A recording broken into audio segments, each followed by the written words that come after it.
Good morning mga ka-travel. Ito yung daan papuntang Canlaon City from La Carlota. So punta kami doon sa Canlaon City. Itong umaga makita natin ang paligid, tapos tahimik. Madaanan natin yung mga lugar na kung saan makikita natin ang mga paligid nito na tingnan natin maaliwalas. Parang masabi natin na malayo sa polusyon.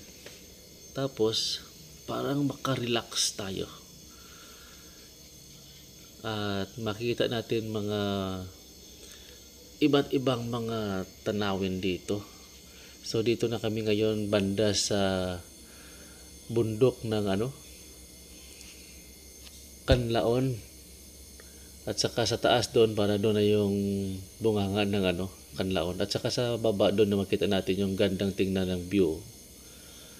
Ayan, kulay green. Makita natin malayo sa pollution.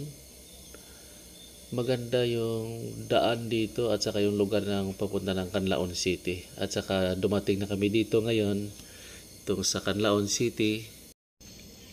So ginawa namin na pasok kami dito, pagkain dito sa restaurant ng Canlaon City. Ito ang kasama ko si Ambok. Tapos magandang lugar dito at saka masarap yung mga pagkain nila dito. Dito kami pumasok at saka dito yung bagsakan ng gulay. Ito yung JCC Food House. Dito kami kumakain sa loob. Sarap yung pagkain dito.